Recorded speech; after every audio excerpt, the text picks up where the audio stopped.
My best friend spent months trying to seduce my husband because he needed to know what's out there. Now, she regrets pissing me. Cassie had been my best friend since we were roommates in nursing school, and she was there for everything important in my life, including being my maid of honor when I married Dan 3 years ago. We did everything together like weekend brunches and wine nights and couple dates when she was dating someone, which wasn't often because she had terrible taste in men. Dan always said he was glad I had such a good friend, and would cook extra food when she came over because he knew she lived on takeout.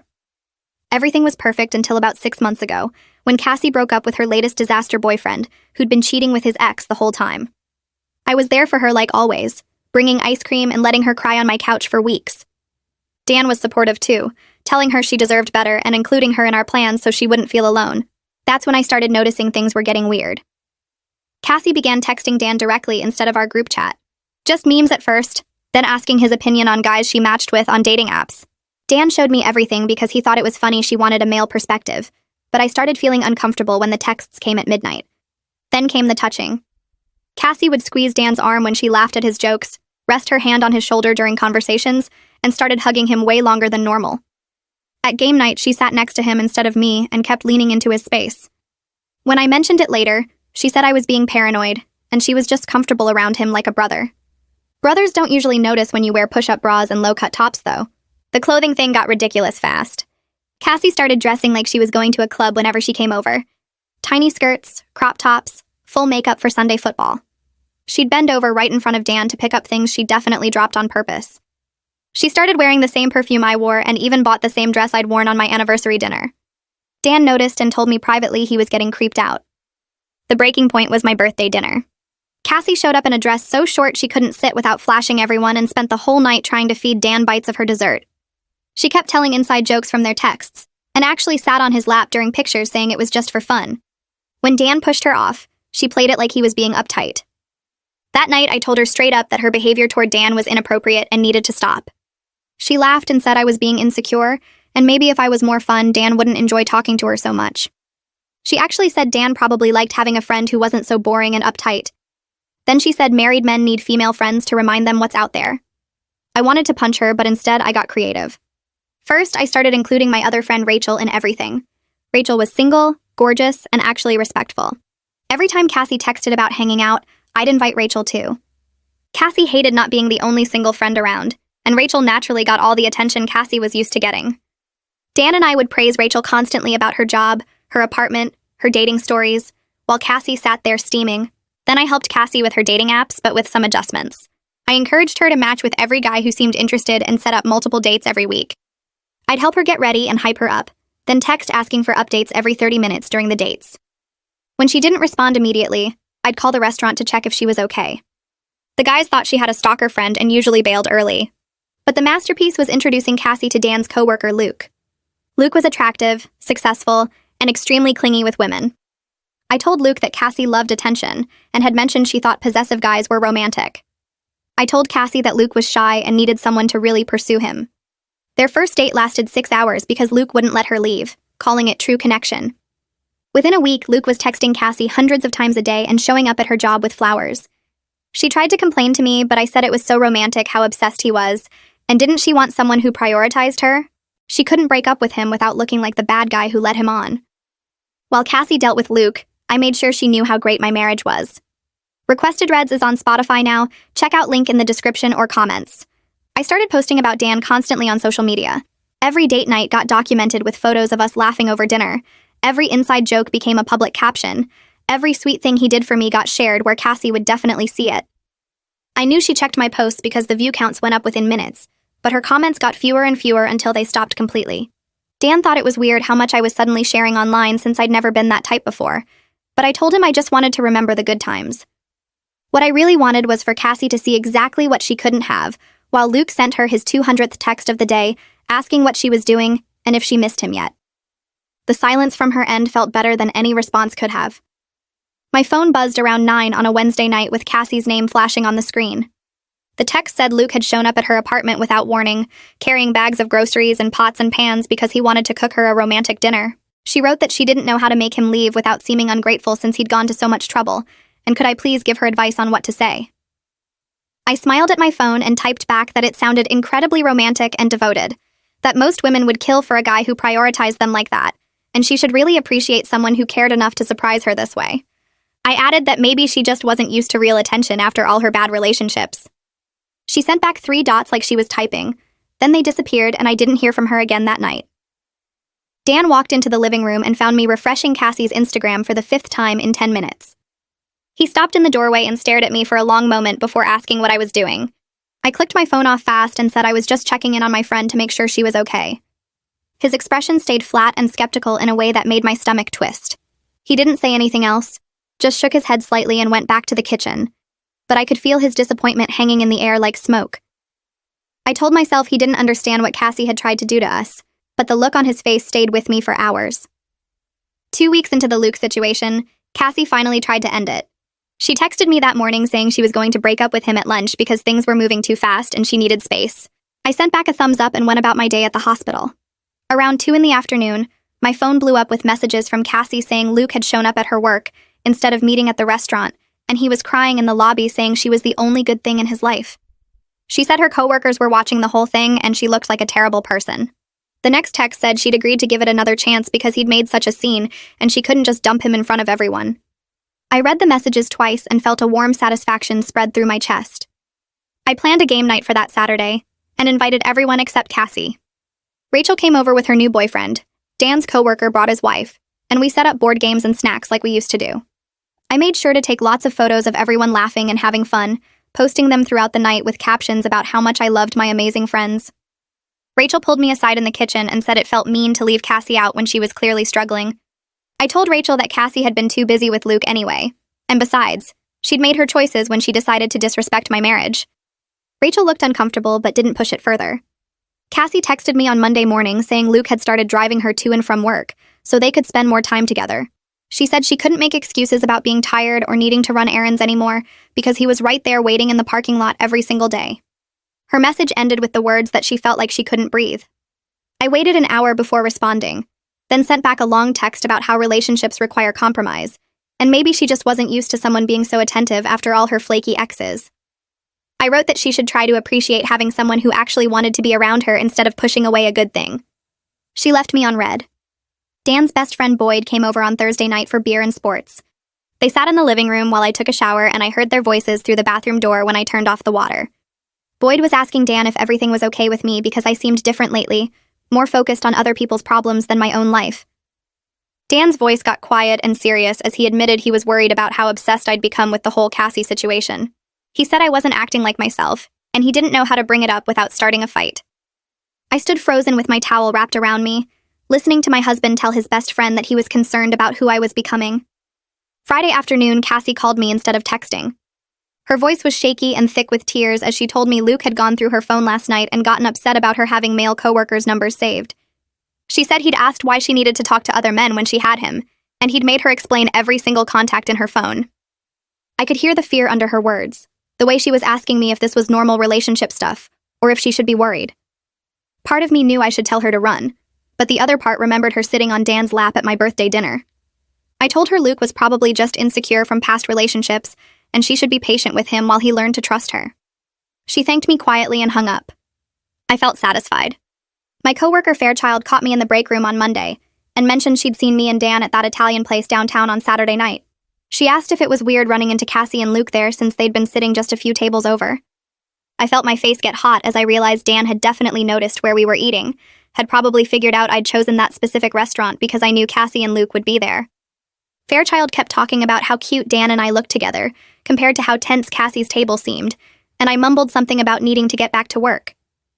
Dan didn't say anything about it that night, but he watched me differently, like he was trying to figure out who I really was. 3 weeks into dating Luke, Cassie texted me a screenshot of a message from him saying he loved her. She wrote that when she didn't say it back right away, he'd gotten really quiet and weird for the past few days. She asked if she was being unreasonable for not feeling the same way yet, if something was wrong with her for not knowing after such a short time. I could have told her that 3 weeks was way too fast and his reaction was manipulative, but instead I typed back that some people just know faster than others, and maybe she should think about why she was so scared of commitment. I added that after all her failed relationships, maybe her instincts about love weren't that reliable anyway. She didn't respond for hours, and when she finally did, it was just a simple okay. That Tuesday night, Dan made spaghetti with his homemade sauce and we ate at the kitchen table like normal. He asked about my shift at the hospital and I told him about the patient in room 304 who kept pulling out his IV. We cleared the dishes together and I was rinsing plates when Dan turned off the water and stood there looking at me. He said we needed to talk about Cassie and what I'd been doing. I felt my stomach drop, but I kept my face blank and said I didn't know what he meant. Dan's jaw tightened and he said he'd been watching me for weeks now, watching me post constantly about us, watching me check my phone every 5 minutes to see if Cassie had responded, watching me plan things specifically to make her feel bad. He said this wasn't like me, and he was uncomfortable with how far I was taking everything. I put down the plate and turned to face him fully, feeling heat rise in my chest. I told him Cassie deserved everything she was getting after what she'd tried to do to our marriage, after she sat on his lap at my birthday dinner and told me married men needed to know what was out there. Dan's face didn't change, and he said that didn't make it okay for me to become someone who deliberately hurt people.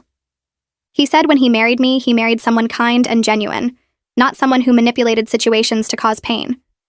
The way he looked at me made something cold settle in my gut, because I could see he was seeing a stranger standing in our kitchen. I didn't text Cassie for 2 days after that, and she didn't text me either. On Wednesday, I sent her a funny meme about bad hospital patients, and she left me on red. Thursday morning, I sent her a photo of a dress I was thinking about buying and asked her opinion. Red receipt showed she'd seen it, but no response came through. By Thursday night, I was checking my phone every 10 minutes, scrolling back through our message history to see if I'd missed something. This wasn't how it was supposed to work. She was supposed to be miserable and reaching out to me, not ignoring me completely.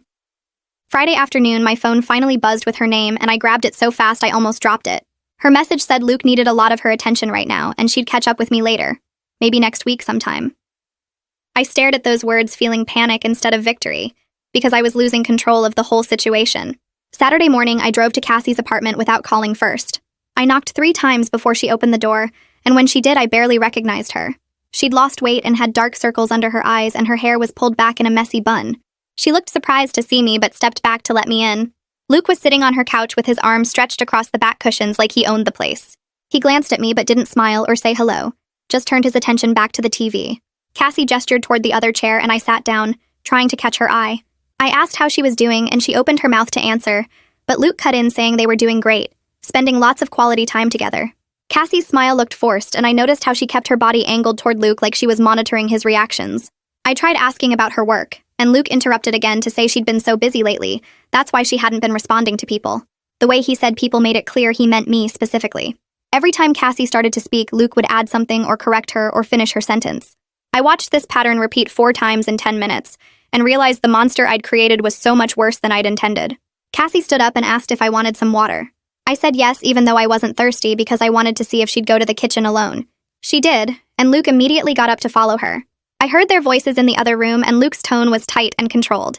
He was asking who I was and why I was really there. Cassie's voice sounded nervous as she explained I was her best friend from nursing school. Luke said he thought he was her best friend now. The way he said it made chills run down my spine because there was possession in those words, not affection. Cassie tried to laugh it off, saying people could have multiple friends, but Luke kept pushing, asking why she needed other friends when she had him. I heard her say something about female friendships being different, and Luke went quiet in a way that felt dangerous. They came back into the living room and Cassie handed me the water with shaking hands. I stayed for 15 more minutes watching Luke touch her arm and her shoulder and her knee, watching her flinch slightly each time but paced on a smile. When I said I needed to go, Luke didn't get up or say goodbye, just kept his eyes on the TV like I'd already stopped existing. I sat in my car in Cassie's parking lot for 20 minutes with my hands gripping the steering wheel. My heart was pounding and I felt genuinely scared for her safety instead of smugly satisfied about my revenge working. Luke's behavior had crossed from annoying into controlling, and I'd set this whole thing in motion by telling him Cassie liked possessive guys. I'd painted a target on her back and handed him the ammunition, the way he'd followed her into the kitchen, the way he'd monitored every word she said, the way he'd talked about being her best friend like he was replacing everyone else in her life. This wasn't just clingy anymore. This was dangerous. I started my car and drove home with my stomach churning because I'd wanted Cassie to suffer, but not like this. Not with someone who might actually hurt her. Dan was reading in bed when I got home around midnight. I stood in the doorway staring at my phone screen showing Cassie's last message. Dan put down his book and asked what was wrong. The words came out before I could stop them. I told him I'd manipulated Luke into pursuing Cassie by telling him she liked possessive guys. I told him I'd encouraged Cassie to pursue Luke by saying he was shy. I told him I'd set the whole thing up as revenge, and now I was worried Luke might actually be dangerous. Dan's face went through 3 distinct expressions. First shock with his eyes widening, then disappointment with his mouth pulling down at the corners, then anger with his jaw clenching tight. He didn't say anything for a long moment, and then he got up and walked past me into the hallway. I heard the guest room door close and the lock click into place. Morning light came through the bedroom window, and I hadn't slept at all. I found Dan in the kitchen making coffee, and he didn't look at me when I came in. I poured myself a cup and waited. He finally spoke and said I needed to fix what I'd done before someone got hurt. He said he wasn't sure he could look at me the same way after learning how far I'd taken this revenge. His words cut deeper than anything Cassie had said, because Dan's opinion was the one that actually mattered to me. He said the woman he married wouldn't have deliberately put someone in danger no matter what they'd done. He asked me when I'd become someone who caused harm instead of prevented it. I tried to explain that I just wanted Cassie to feel uncomfortable, to understand what it was like to deal with unwanted attention, but Dan shook his head. He said intentions didn't matter when the result was someone trapped with a controlling person. He left for work without kissing me goodbye. I called Luke's workplace HR department from my cell phone with my number blocked. A woman answered and said her name was Laura Fairchild, and asked how she could help. I described concerning behavior patterns without using Cassie's name. I said an employee had been exhibiting obsessive behavior toward someone they were dating, showing up at their workplace repeatedly, sending hundreds of texts daily, following them into other rooms. Laura asked for the employee's name, and I gave her Luke's full name and department. She said they'd look into it and asked if I wanted to leave my contact information. I said no, and hung up. I knew it wasn't enough to actually separate them since they were dating outside work, and HR couldn't control what happened in their personal lives. My phone buzzed Tuesday afternoon with a photo from Cassie. The image showed a massive flower arrangement on her desk at work, roses and lilies and orchids arranged in an expensive vase. The card was visible in the photo and read, "I can't imagine life without you," in Luke's handwriting. Below the photo, Cassie had typed that she was scared to break up with him now. I stared at those words, feeling the full weight of what I'd done. This wasn't inconvenience anymore. This was actual fear. I'd wanted revenge and gotten it, but the cost was watching my best friend since nursing school become trapped with someone I'd deliberately aimed at her. Thursday morning, I texted Cassie asking to meet for coffee without telling Luke. She agreed, and we met at the place near the hospital where we used to go after our shifts. She looked even more tired than she had on Saturday, and her hands shook slightly when she picked up her cup. I asked her directly how things were going with Luke. She stared into her coffee and admitted she'd been trying to end things for weeks, but he always talked her out of it or made her feel guilty. She said every time she brought up breaking up, he'd cry and say she was the only good thing in his life. She said he'd started talking about moving in together and meeting each other's families, and she didn't know how to make it stop. She looked at me with desperate eyes and asked how she'd gotten here, how she'd ended up trapped with someone after only a few weeks of dating. I wanted to tell her the truth about my role, but the words stuck in my throat because saying them out loud would mean admitting what I'd become. I sat there frozen, unable to form the words that would tell her how I'd destroyed her life on purpose. Dan came home from work that evening and found me still at the kitchen table staring at my phone. He asked what was wrong, and I showed him the text from Cassie about being scared of Luke. His face went hard in a way I'd never seen before, and he sat down across from me. "We needed to fix this right now," he said. "Not tomorrow or next week, but tonight." He pulled out his laptop and started searching for resources about leaving controlling relationships, while I sat there feeling like the worst person alive. We found websites about safety planning and organizations that helped people escape unhealthy situations. Dan made a list of steps Cassie would need to take and asked me to call her right then. I dialed her number with shaking hands and asked if she could come over without telling Luke where she was going. She arrived 20 minutes later, looking over her shoulder as she walked up our driveway. Dan made coffee while I tried to figure out how to start this conversation. Cassie sat on our couch picking at her fingernails and said Luke had been texting her every 5 minutes asking where she was. Dan brought the coffee and sat down in the chair across from us instead of next to me like he usually did. I took a breath and told Cassie I needed to confess something terrible. The words came out in a rush about how I'd set her up with Luke on purpose, how I'd told him she liked possessive guys, how I'd encouraged her to pursue him when he was actually dangerous. Her face went through so many expressions I couldn't track them all. Confusion first, then understanding, then this look of total betrayal that made me want to disappear. She asked why I would do that to her after everything we'd been through together. I admitted I wanted revenge for what she'd done with Dan, for the touching and the texting and the sitting on his lap. She sat back against the couch cushions and laughed this bitter sound that wasn't really a laugh at all. "At least now she knew we were both capable of hurting each other," she said, and there was something almost relieved in her voice, like she'd been waiting for me to prove I was just as bad. Dan cleared his throat and said we could deal with blame later, but right now we needed to get Cassie away from Luke safely. He showed her the resources we'd found and explained that breaking up with someone like Luke required a plan. Cassie looked at the laptop screen and started crying, real tears that made her mascara run down her cheeks. She said she didn't know how to get out because Luke always knew where she was and what she was doing. Dan suggested we contact a therapist who worked with people leaving controlling relationships. He'd found someone named Miriam Holt, who had good reviews and specialized in this exact situation. Cassie agreed to call her the next morning, and Dan offered to go with her to the first appointment if she wanted. I felt like an observer in my own living room watching my husband be the person I should have been.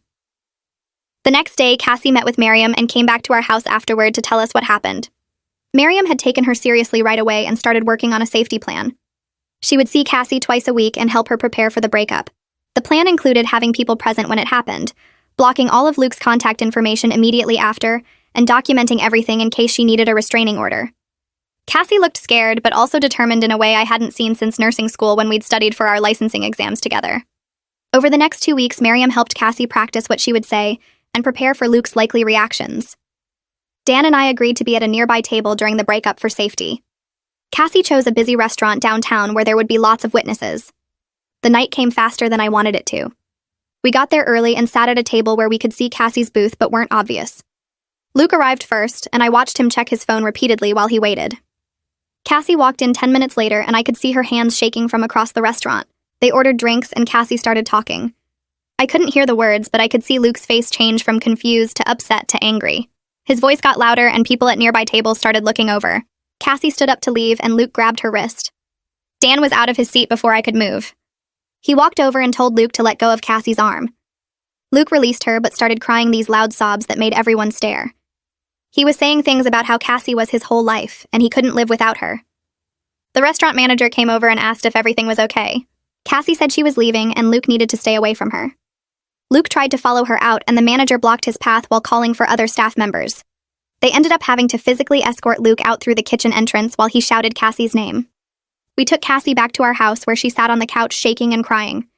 She'd done it, but she looked broken by the experience. The next morning, Luke started texting from different numbers. Cassie blocked each one as they appeared, but they kept coming. He sent emails and tried to contact her through social media, and even created fake accounts to get around her blocks. Miriam told her to save everything and document every attempt at contact. Luke showed up at Cassie's work 3 days later with flowers and a letter. Her boss had to threaten to call the police before he left. Miriam helped Cassie file for a restraining order, and we went with her to the courthouse.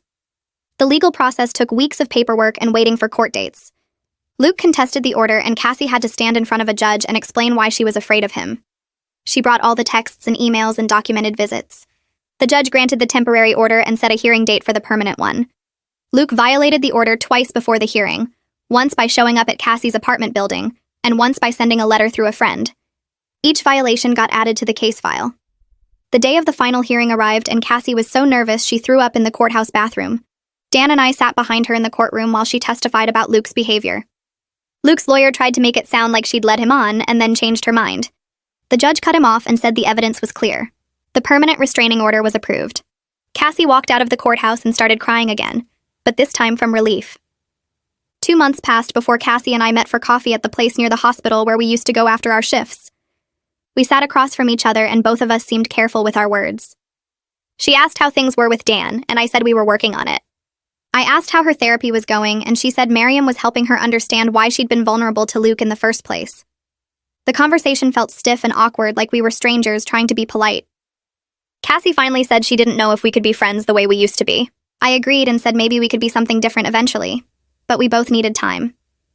She nodded, and we sat in silence for a while. Before she left, she told me she was sorry for what she'd done with Dan, and she understood why I'd been angry. I told her I was sorry for setting her up with Luke, and I'd never forgive myself for putting her in danger. We hugged briefly, and it felt like saying goodbye to someone I used to know. Dan and I started couples therapy the next week. Our therapist asked us both why we were there, and I had to admit what I'd done to Cassie. Dan told the therapist he was struggling with seeing me as both the person he loved and someone who could deliberately cause harm. The therapist helped us talk through what my revenge had revealed about my character. Dan said he'd always thought of me as someone who helped people because I was a nurse, and that's what nurses do. Finding out I could be manipulative and cruel had shaken how he saw me. I tried to explain that I'd felt betrayed and wanted Cassie to hurt the way she'd hurt me. The therapist asked if getting revenge had made me feel better. I admitted it hadn't, and actually I felt worse than before.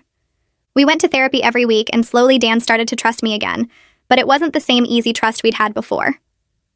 6 months later, Cassie and I texted occasionally about surface things like work and the weather. We met for coffee every few weeks and talked about safe topics. We were both different people than we'd been a year ago. She was more careful about who she trusted, and I was more aware of what I was capable of doing when I felt threatened. Dan and I were rebuilding our marriage through therapy, but sometimes I caught him looking at me with questions in his eyes that didn't used to be there. He'd ask me things like whether I'd really meant something I said or if I was manipulating him. Each time he asked, it felt like a small cut, because I knew I'd earned his doubt. I'd wanted revenge on Cassie for trying to take what was mine, and I'd gotten it. She'd been trapped with someone dangerous and scared and sorry for what she'd done. But the victory didn't feel like winning. It felt like I'd proven I was exactly the kind of person I'd been angry at her for being. Someone who would hurt their friend to get what they wanted. Someone who valued being right more than being good. I'd protected my marriage but damaged it in the process because Dan now knew what I was capable of when I felt betrayed. Cassie and I would probably never be close friends again, and that was a loss I'd have to carry. I got my revenge and proved she couldn't take my husband, but the cost was becoming someone I didn't recognize when I looked in the mirror.